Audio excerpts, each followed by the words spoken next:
Hi, everybody. Welcome to the latest edition of the Gamut Network. I'm so excited that today we have Mr.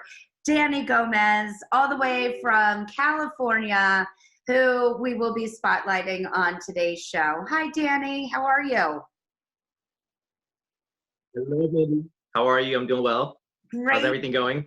I mean, living the dream over here. We're Yeah, starting, a new talk show. So what could be bad? I Uh, like it. Danny, can you tell our watchers, our audience, a little bit about who you are and your journey? Well, my name is Danny Gomez. Um, I recently was injured in 2016. I had a mountain biking accident. Before that, I came out to California to be an actor, but I didn't.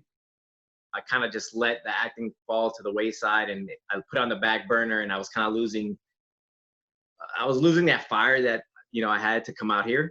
And then I got injured, and I randomly acted in a short film that ended up winning a best film in the festival. And then from that, I discovered by my agent, and I've been auditioning ever since. So that was in 2018. And yeah, I'm doing better in my acting career than I ever had as an able-bodied person, which is really weird.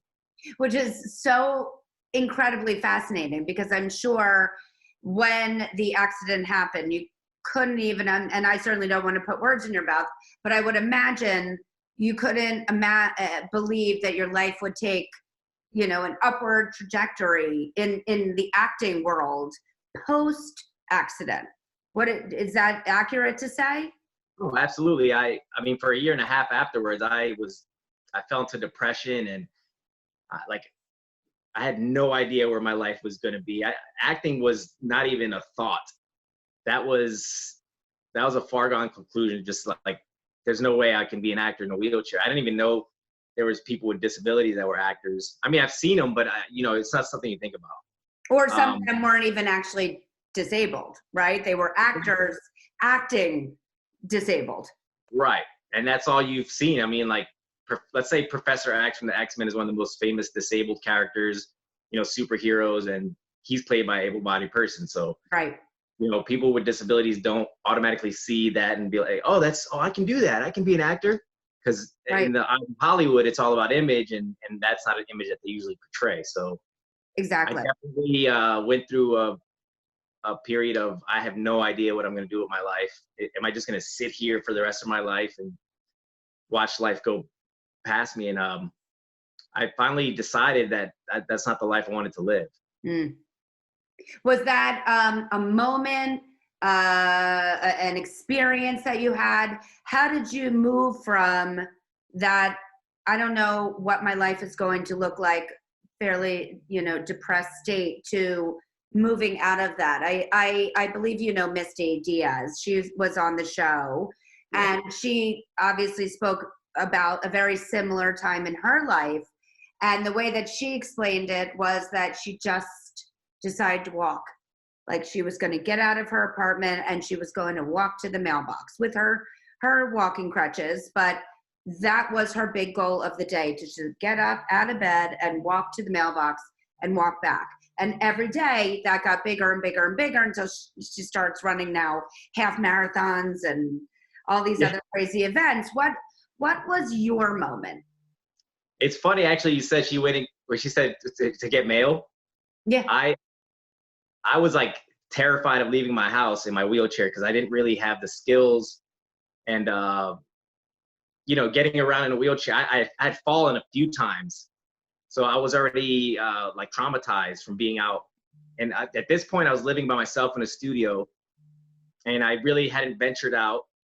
And one day, I needed to go to the post office, which was only like a 5-minute walk, let's say. But to me, it looked like a 3-mile journey. Mm. And I was going super slow. And that day I was like, okay, I have to do this. Let me just challenge myself and get out of the house and take this little trip. And it took me like a good hour and a half to go 5 minutes. But, I conquered that first day. I had to go to the post office. So it was funny because I went and got mail as well. But after that, it kind of like, oh, wait, this isn't that bad. Let me take this a little bit further. But really what did it for me was sitting at home, being depressed. I was like, I was on this like going to sleep at 4 or 5 in the morning, Oh, waking up at like 2, 3 p.m. every day. And just literally your days are just ending. And then when you wake up, they're really just ending again, because you don't get a lot of sunlight. So I knew I had to make a change, and I decided to start watching motivational videos. mm, Morning when I woke up, like I would just find on YouTube, and you look up motivational speeches, and they have like all these like mixes of motivational speeches. So instead of waking up and putting on the news that, it's depressing anyways, I would put on these motivational speeches while I was cooking breakfast. And there's something that they would do to me. They would just like be driven into my mind. And like a lot of them were, wake up early, go to sleep early, be mm. productive, start your day early, believe in yourself, exercise. And after a while, I was doing this for weeks. After a while, my thought process started changing. That's So amazing. Was there that's one of the one things.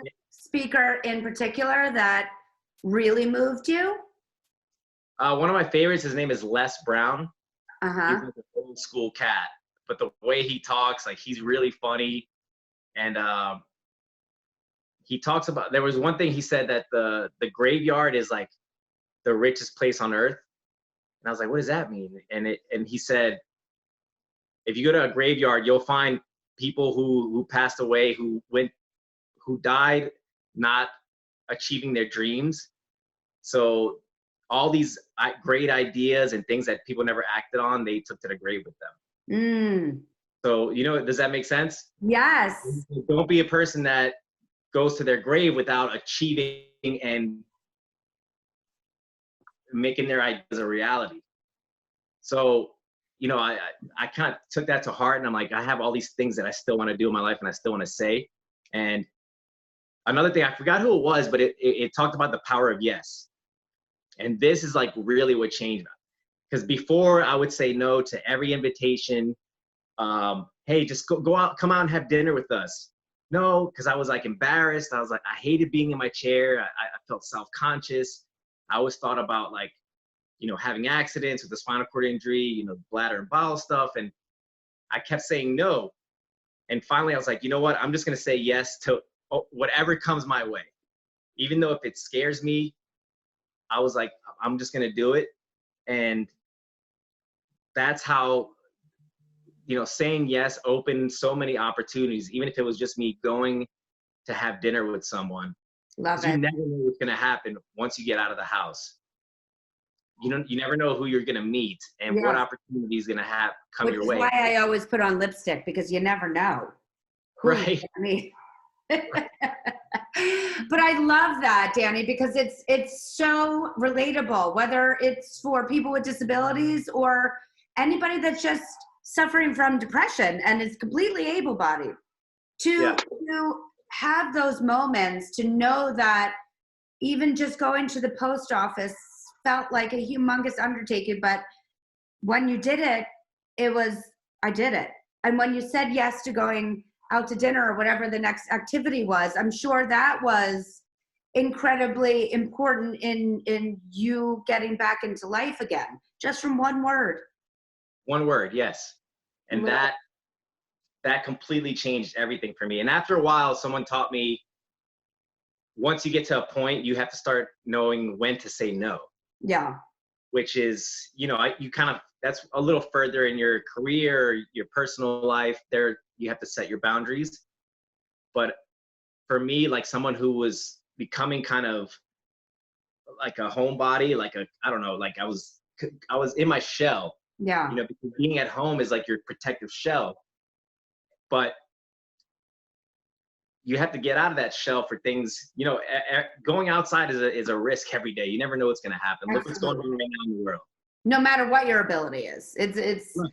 Nobody can escape that. But just to give our audience some context, how old were you when the accident happened? I was actually 33. So 33 years, you lived your life as an able-bodied, super handsome, you know, the world at your fingertips type of guy. And then all of a sudden, in a moment, your whole world changed. Yeah, and you think, after 33 years, you kind of have your life is pretty much set. Yeah.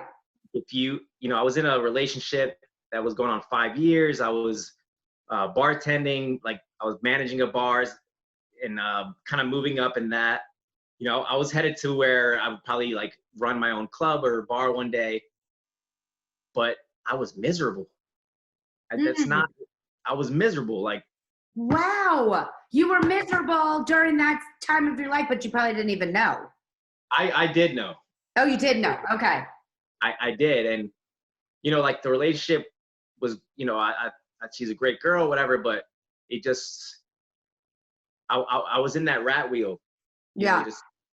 I was just spinning. I wasn't living life. Like, I actually was thinking about something when I was auditioning in that time period. People would tell you to, there's some auditions that are just like, tell us something interesting about yourself. And I remember that I had nothing to pull from. You know what I mean? Like, because I was bartending, drinking at night, sleeping all day. On my days off, I'd go out with my girlfriend. Every now and then I would do something different, or go, maybe go to the beach. But like, that's, there's nothing. That's just living in California. That's normal stuff. And I remember, like, I did have a lot of stuff happen to me in the past as a kid, but in the years that I was living in California, I wasn't making new experiences. I wasn't creating anything. I wasn't experiencing anything new. And then I got injured. And it's actually funny because one night I came home from work and I would kind of sit there. Before or after the accident? This was before the accident. Before, okay. So 2 weeks before, I would get home from work and I would sit on the couch and like think about like, what is this my life? Like, what am I supposed to be doing?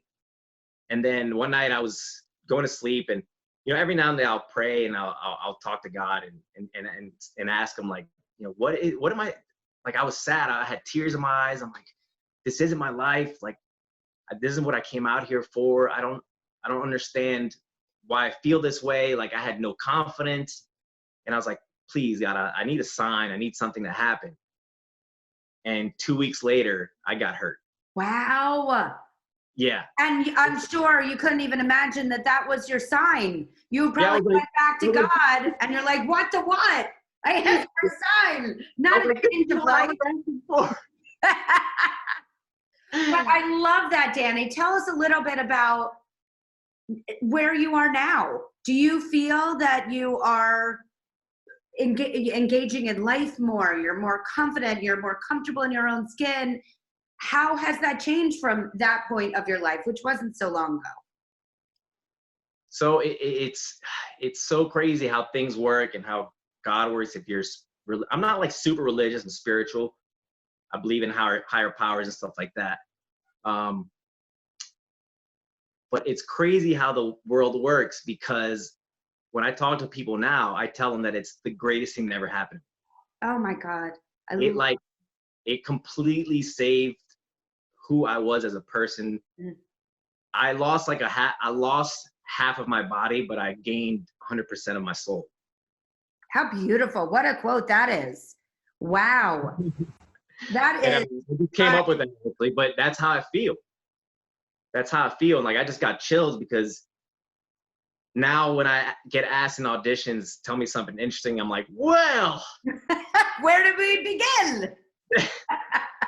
Besides having this life-changing accident, I've played all these sports. I've competed in Paralympic style games. I've traveled. I've met all these people. I've helped people, which in the end is the greatest thing that actually happened, because besides the acting and getting jobs and going to events and meeting all these people, it's the helping of people that really brought, it brought that meat and potatoes to my life that I was missing.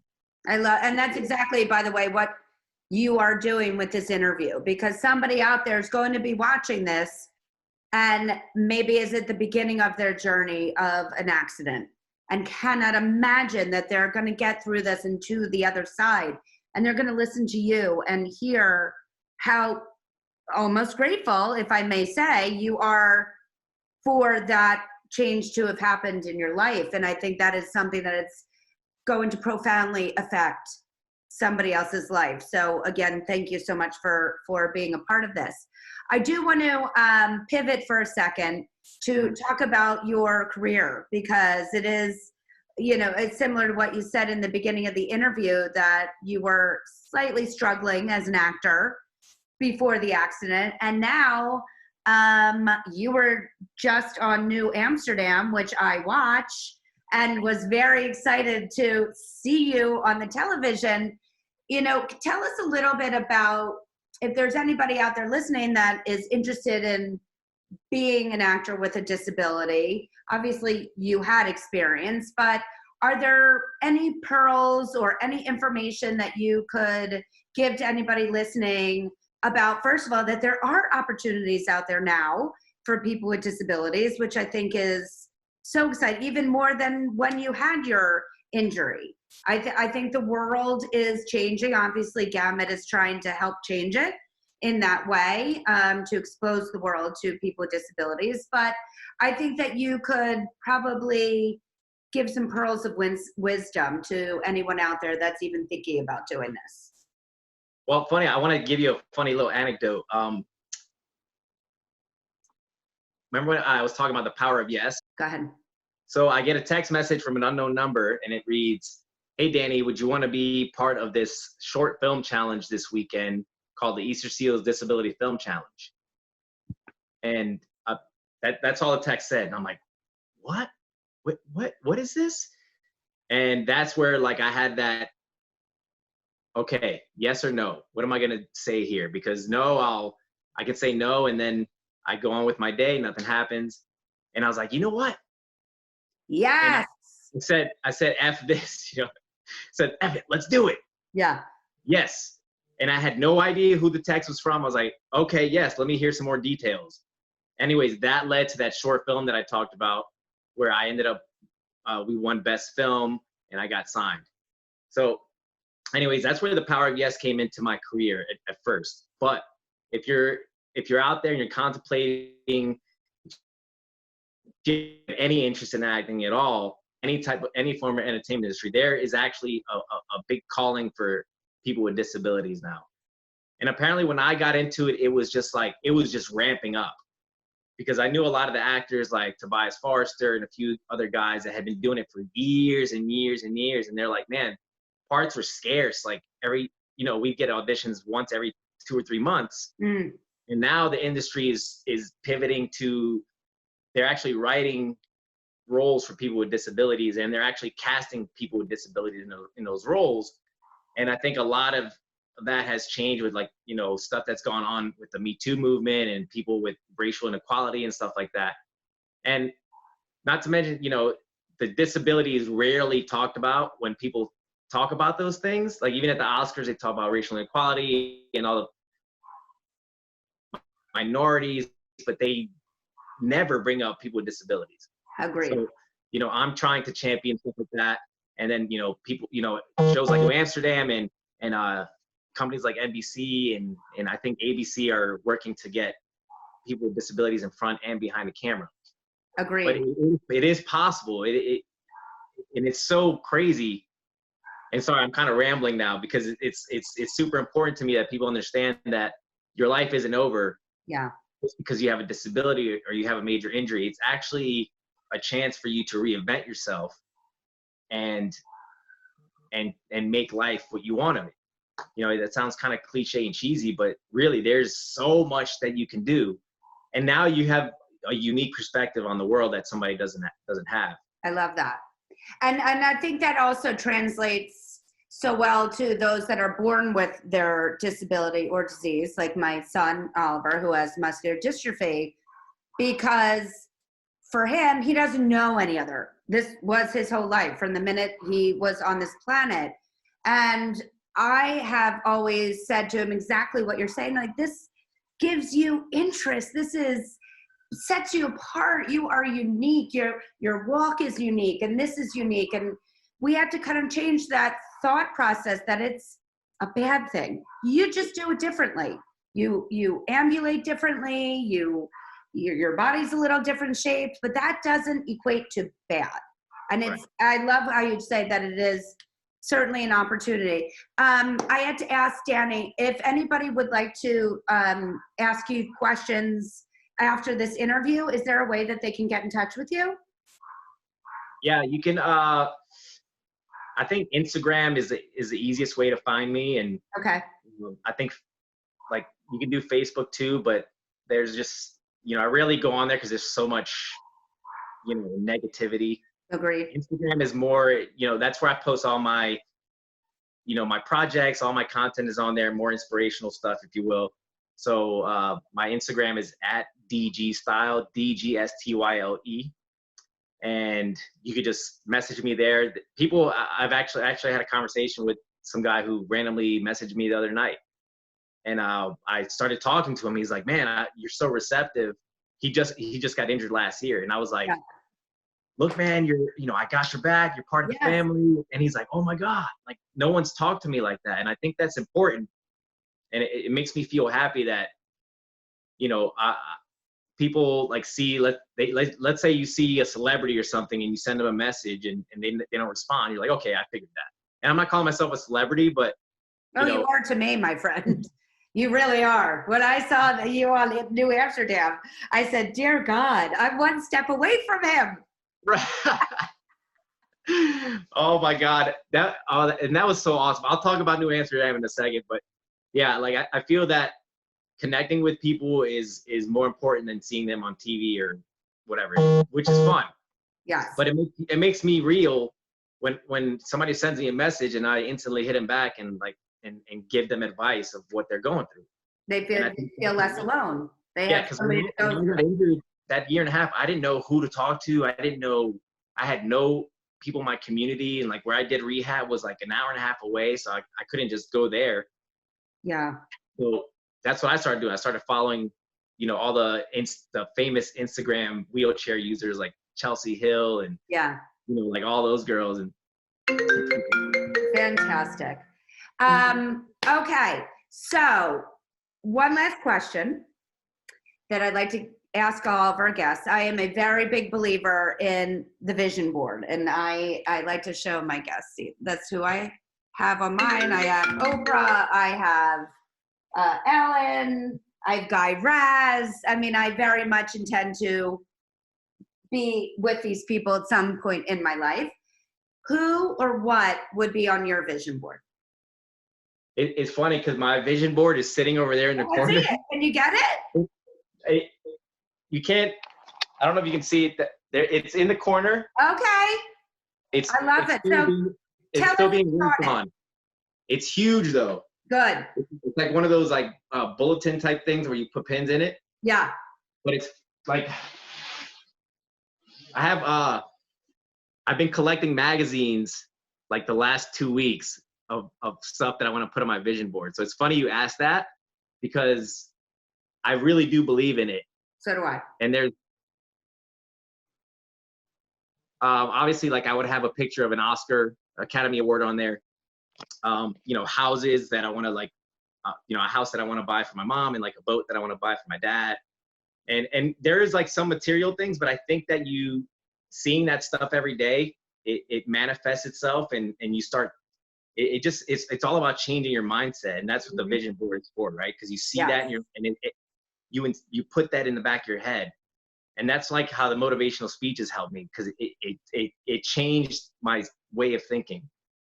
So Ellen's definitely a good one. I love her. I've been trying to. You can join me on her show. Look, I'm sitting right there with her. You see that? People have when I posted the New Amsterdam video, someone tagged her, and then I tagged her, and I've been tagging her on Twitter. So we'll see. We'll see. I love it. And we're both from New Orleans, so we have that connection. But yeah, she's definitely one that would be on the vision board. I love it. Sure. And I love that you're going to get an Oscar. I can't wait. Maybe that's I'll yeah, be in the audience cheering you on. I mean, that's obviously the ultimate goal or, award for an actor. And it's not all about that. Like, if I could have a trade-off of just having a career as an actor and consistently working, I would take that over just having the Oscar. You know what I mean? Because it's not about. It is fun winning stuff, and I am a competitive person. But just when I was working on New Amsterdam, just being there and getting treated like an equal as an actor and putting out good work, and my director telling me that I was amazing, like man, it was such an incredible feeling. It feeds the soul, right? Right. And then seeing the final product and having my mom cry behind me, like, and my dad telling me that he's proud of me, that I mean, just that's the best. That's the best. I love it. Danny, thank you so much for joining us today. It's beyond a delight to always talk to you. And I think you are going to really have an impact on a lot of people out there. So thank you for your time. And again, if people want to connect with you, it's at DG Style on Instagram. Yes. Perfect. Amazing. Thank you, Danny. Thank you so much, Mindy. And everybody, never give up. Love it. Agree. No matter what happens. Yes. Have a great day. Thank you, Mindy. Bye. Please email us at talent@gamutmanagement.com and tell us a little bit about why you would be a great guest on our show.